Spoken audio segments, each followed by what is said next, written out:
ബ്രഹ്മണേ മൂർത്തിമതേ ശ്രിതാനാം ശുദ്ധിഹേതവേ നാരായണയതീന്ദ്രായ തസ്മൈ ശ്രീഗുരവേ നമഃ.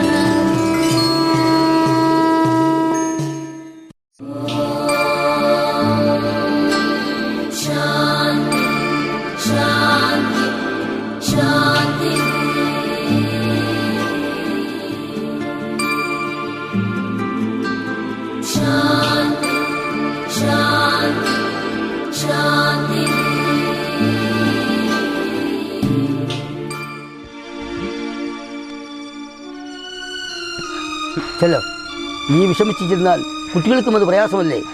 എല്ലാം വിധിയാണെന്ന് കരുതി സമാധാനിക്കൂ. ഞാൻ കാരണമല്ലേ രാജുവേട്ടൻ ഈ വിധി വന്നത്? ധാരാളം സ്വത്തുള്ള വീട്ടിൽ ജനിച്ച രാജുവേട്ടൻ ആ കടം കയറി ആത്മഹത്യ ചെയ്തത്. രാജു ഒരു മടയനായിട്ടല്ലേ ഇങ്ങനെ ചെയ്തത്? അവൻ അർഹതപ്പെട്ട സ്വത്ത് ഏത് നിയമത്തിന്റെ മുന്നിലും കിട്ടുന്നതാണ്. എന്നെ വിവാഹം കഴിച്ചപ്പോഴേ നയാ പൈസ തരില്ലെന്ന് പറഞ്ഞ് സ്വത്തുക്കളെല്ലാം രേഖാമൂലം മറ്റുള്ളവർക്ക് എഴുതി വെച്ചു. ചെല്ലം, ഒന്നുകൊണ്ടും വിഷമിക്കണ്ട. ഞങ്ങൾ ശാഖക്കാരുള്ളപ്പോൾ അവർക്ക് അർഹതപ്പെട്ടത് കുട്ടികൾക്ക് ഞങ്ങൾ വാങ്ങിക്കൊടുക്കും. മനസ്സറിഞ്ഞ് തരാത്തതൊന്നും വേണ്ടെന്നാണ് കടം കയറുമ്പോഴും രാജുവേട്ടൻ പറഞ്ഞത്. ഒന്നാലോചിച്ചാൽ അതാണ് നല്ലത്. കുംഭയില്ലാത്തവന് മലർന്നു കിടന്ന് സുഖമായി ഉറങ്ങാം. എങ്കിലും കുംഭയുള്ളവനെ കാണുമ്പോൾ ഒരു കുറവ് തോന്നും. കുംഭയുള്ളവനല്ലേ അറിയൂ അതിൻ്റെ ശ്വാസം മുട്ടൽ. അതിരിക്കട്ടെ, കുട്ടികളുണ്ട് ഇവിടെ പോയി. രാജുവേട്ടൻ്റെ മരണത്തിന് ശേഷം ഇന്ന് ആദ്യമായിട്ടാണ് അവർ സ്കൂളിൽ പോയത്. അവർ പോകട്ടെ, കുട്ടികളുടെ പഠിത്തം ശ്രദ്ധിക്കണം. രണ്ടുപേരും നല്ലതുപോലെ പഠിക്കും. ചേട്ടൻ്റെ മരണത്തിന് ശേഷം രണ്ടുപേരും വളരെ പ്രയാസത്തിലാണ്. അതിരിക്കട്ടെ, മൂത്തമകനും മരുമകളും ഇവിടെ പോയി. അവർ പോയെങ്കിലും എല്ലാ ദിവസവും വരും. എല്ലാത്തിനും ഈശ്വരനൊരു വഴികാട്ടി തരും. ഒന്നാലോചിച്ചാൽ മൂത്ത മകളും ഇളയ കുട്ടികളും തമ്മിലുള്ള പ്രായ വ്യത്യാസം ഇപ്പോൾ ഉപകാരപ്പെട്ടു. ഇളയ കുട്ടികളുടെ കാര്യങ്ങൾ ഇപ്പോൾ നോക്കുന്നത് മൂത്ത മകളും മരുമകനുമാണ്. അതെല്ലാം ഗുരു നിശ്ചയിച്ച വഴികളിലൂടെ നടക്കും.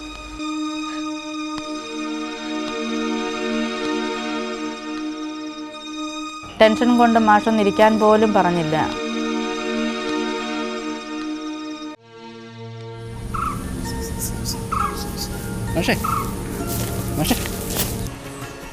എന്തു പറ്റി വെച്ചു?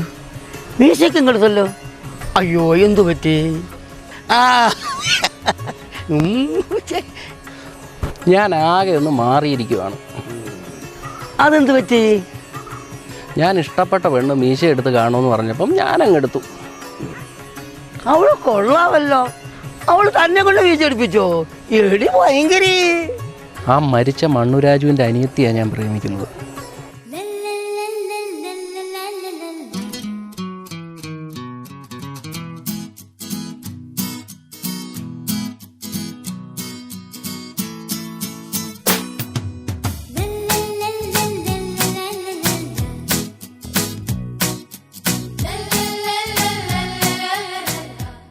ആണിൻ്റെയും പെണ്ണിൻ്റെയും മനസ്സ് തമ്മിൽ ഒരു പിരിമുറുക്കം ഉണ്ടായാൽ അത് അകത്താൻ ആർക്കും കഴിയത്തില്ല. ഇതൊക്കെ മനസ്സിലാക്കാൻ താൻ ഏറെ വൈകിപ്പോയി. ഞാനും ആ രാജുവിൻ്റെ വീടുമായി ഒരു ബന്ധം തുടരണം. അതിനാ ഗുരു എൻ്റെ മനസ്സിൽ ഇങ്ങനെ ഒരു തോന്നൽ ഉണ്ടാക്കി തന്നത്. അല്ലെങ്കിൽ ജാതി മതമൊക്കെ ഉണ്ടായിരുന്ന എൻ്റെ മനസ്സിങ്ങനെ മാറുമായിരുന്നു.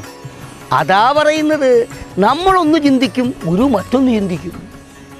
അതാ പറഞ്ഞ ഗുരു മനസ്സിൽ കണ്ടതുപോലെ നടക്കും. സത്യത്തിൽ കാർത്തൂനെ ഞാൻ കാണുമ്പോഴും അടുക്കുമ്പോഴും രാജുവിൻ്റെ ഭാര്യ ചെല്ലത്തിൻ്റെ അനിയത്തിയാണെന്ന് എനിക്കറിയത്തില്ലായിരുന്നു. എടോ, ഇതാ പറയുന്നത്, ആരെയും നിഷേധിച്ച് സംസാരിക്കരുത്. ഇയാൾ ആ രാജുവിൻ്റെ കുടുംബത്തെപ്പറ്റി എന്തെല്ലാം ആക്ഷേപിച്ച് സംസാരിച്ചു. എല്ലാം എൻ്റെ തെറ്റെന്ന് കരുതി ഞാൻ പശ്ചാത്തപിക്കുകയാണ്. നിഷേധികളെ ഒന്നും ദൈവം വിടില്ല. എനിക്കും ഇപ്പോൾ തോന്നുന്നു ശരിയാണെന്ന്. അല്ലെങ്കിൽ രാജുവിൻ്റെ അനിയത്തിയോട് തനിക്ക് മോഹം തോന്നില്ലായിരുന്നു. എനിക്കിപ്പോൾ അവളില്ലാതെ ജീവിക്കാൻ പറ്റുന്നില്ല. ഇല്ലേ, അതാ പറയുന്നത്, പ്രേമത്തിനില്ലാതില്ല. തനിക്ക് മനസ്സിലായോടോ? അതൊക്കെ ശരിയാണ്. താഴ്ന്ന ജാതിക്കാരെ പുച്ഛിച്ച് നടന്ന താൻ അവരെ തന്നെ പ്രേമിച്ചല്ലോടോ. പിള്ളച്ചേട്ടൻ എന്നെ കൈവടിയരുത്, എല്ലാം ഒന്ന് ശരിയാക്കി തരണം. തൻ്റെ കാര്യം ഇനി എങ്ങനെ അവതരിപ്പിക്കുമെന്നാണ് ഞാൻ ആലോചിക്കുന്നത്. എന്തായാലും ഒന്ന് ശ്രമിച്ചു നോക്കാം. ഞാൻ പോകുന്നു.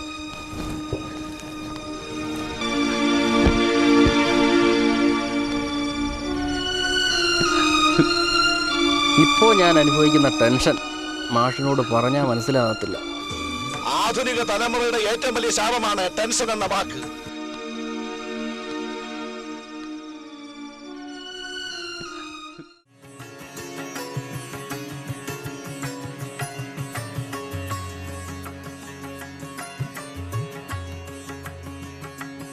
ചെല്ലം, ഞാൻ ഈ സന്ധ്യയ്ക്ക് ഇങ്ങോട്ട് വന്നത് ഒരു വിവരം പറയാനാണ്. പരിഭവിക്കരുത്. ചെല്ലത്തിൻ്റെ അനിയത്തിയെ ബിജുവിന് വിവാഹം ചെയ്തു കൊടുക്കണം. എൻ്റെ കാര്യങ്ങളൊക്കെ മാഷിന് അറിയാവുന്നതല്ലേ? എൻ്റെ അനിയത്തി കൂടി ഇനി ഇതെല്ലാം അനുഭവിക്കണോ? ബിജുവിൻ്റെ സ്വഭാവം അനുസരിച്ച് പുതുമോടിയൊക്കെ കഴിയുമ്പോൾ പിന്നെ പ്രശ്നങ്ങളാവും. എന്ത് പ്രശ്നമുണ്ടായാലും ഞാനുണ്ട്. അതൊക്കെ ഇപ്പോൾ മാഷ് പറയും. ബിജുവിൻ്റെ ആ പഴയ സ്വഭാവം എത്രയോ മാറിയിരിക്കുന്നു. ഇപ്പോൾ മാറിയാലും പിന്നെ തിരിച്ചു വരില്ല എന്ന് പറയാൻ പറ്റത്തില്ല. അതുകൊണ്ട് മാഷ് ഇതിന് കൂട്ടു നിൽക്കാതെ ബിജുവിൻ്റെ വീട്ടുകാർ പറയുന്ന വിവാഹം നടത്തി കൊടുക്കുക. ഈ വീടിൻ്റെ രക്ഷകനായി ബിജുവിനെ ഗുരു കണ്ടെത്തിയിരിക്കുകയാണ്. എൻ്റെ സംശയം ബിജു പ്രതികാരം വീട്ടാൻ വന്നിരിക്കുകയാണ്. തെറ്റിദ്ധാരണകളൊക്കെ ഗുരുവിന് വിട്ടുകൊടുക്കുക. മാഷ് പറയുന്നത് എനിക്ക് മനസ്സിലാകുന്നില്ല. ഗുരു എന്താണ് പറഞ്ഞത്? ശത്രുവാണ് നമ്മുടെ മിത്രമെന്ന്. അത് ബിജു തെളിയിക്കാൻ പോവുക. കാര്യത്തോടെടുക്കുമ്പോൾ നമ്മുടെ രണ്ടുപേരുടെ ശാഖ രണ്ടാണെന്ന് പറയരുത്. ഗുരുവിന് മുന്നിൽ ഒരു ശാഖയുള്ളൂ, അത് മനുഷ്യനെന്ന ശാഖ. ജാതി ചോദിക്കരുത്, പറയരുത്. മതമേതായാലും മനുഷ്യൻ നന്നായാൽ മതി. ഇത്രയൊക്കെ പറഞ്ഞ സ്ഥിതിക്ക് ഗുരുവിൻ്റെ ചിന്ത പോലെ എല്ലാം നടക്കട്ടെ. ഇപ്പോഴാണ് നമുക്ക് മനസ്സമാധാനമായി.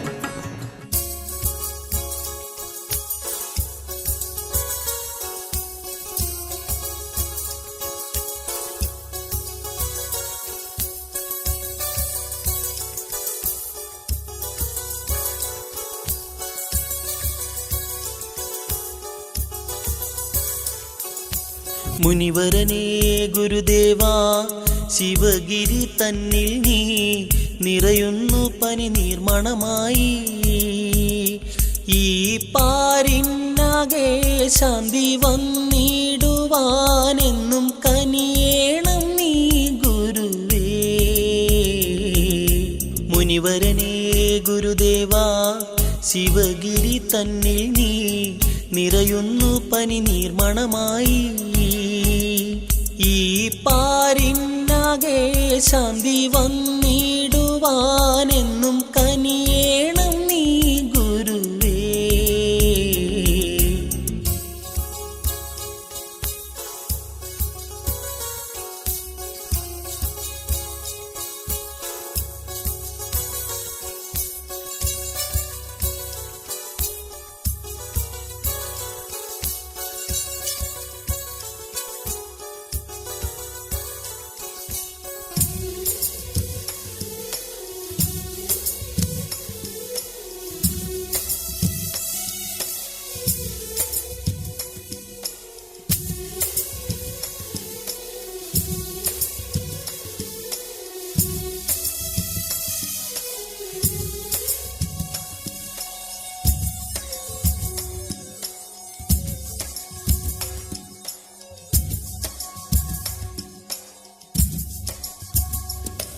ഈ മലനാട്ടിൽ പുതുമലരായി പൂത്തല്ലോ ദൈവത്തിൻ പ്രതിരൂപം.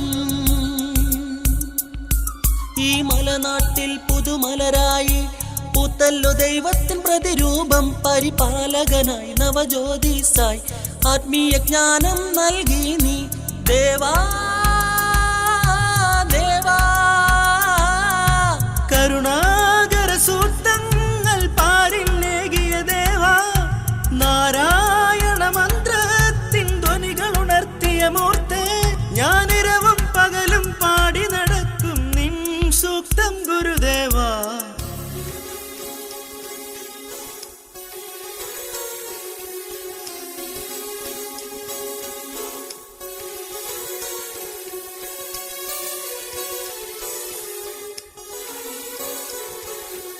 എന്നെന്നും ഉയരേണം ഗുരുവേ നിന്നുടെ നാമം. കാതോരം കേൾക്കാനായി എന്നും എന്നിൽ മോഹം. മനസ്സെന്നും എന്നും തേടുന്നു നിൻഹിതം. എന്നെന്നും ഉയരേണം ഗുരുവേ നിന്നുടെ നാമം.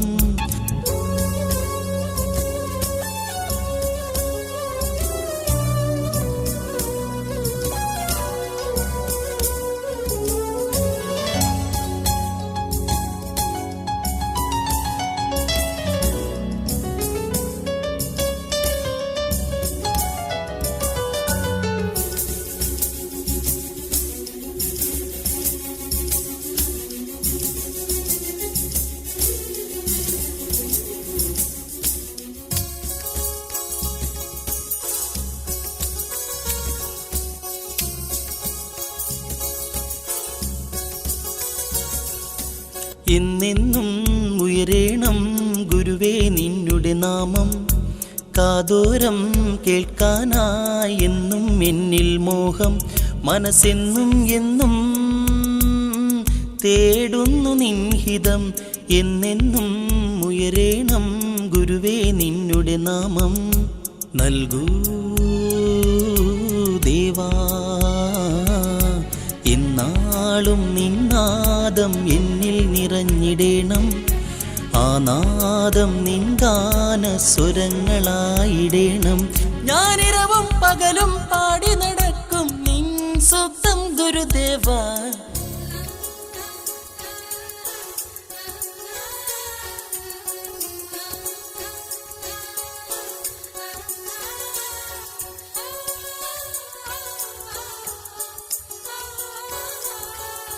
മുനിവരനേ ഗുരുദേവാ ശിവഗിരി തന്നിൽ നീ നിറയുന്നു പനി നീർമണമായി.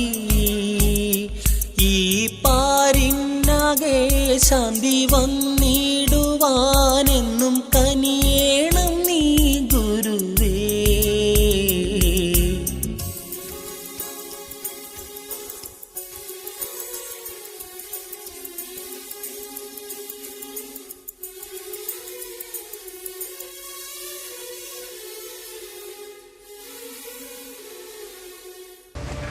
ദൈവമേ കാത്തുകൊള്ളുകങ്ങ് കൈവിടാതിങ്ങു ഞങ്ങളെ.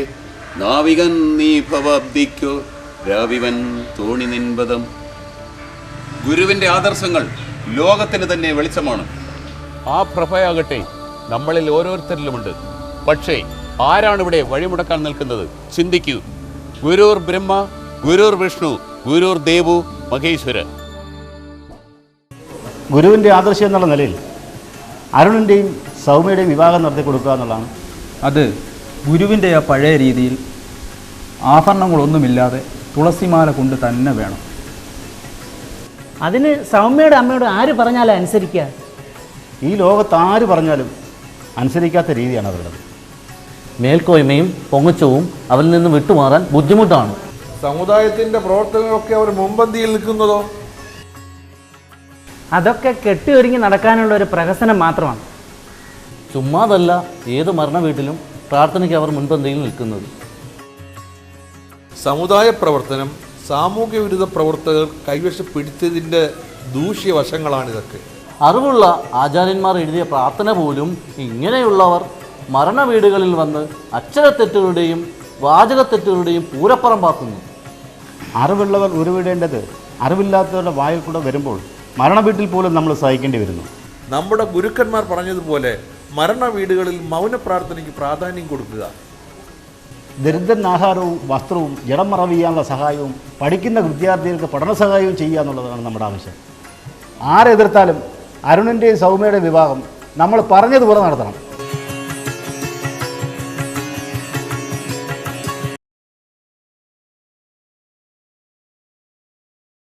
പോച്ചയിൽ Home Shoppe and Pochayil Golden Diamonds, Mahadeva ടെമ്പിളിന് തെക്കുവശം, കരുനാഗപ്പള്ളി. വാങ്ങുന്ന സ്വർണത്തിന് ഏറ്റവും കുറഞ്ഞ വിലയും വിൽക്കുന്ന സ്വർണത്തിന് ഏറ്റവും ഉയർന്ന വിലയും നൽകിക്കൊണ്ട് ഉപഭോക്താക്കൾ അംഗീകരിച്ച വിശ്വാസം.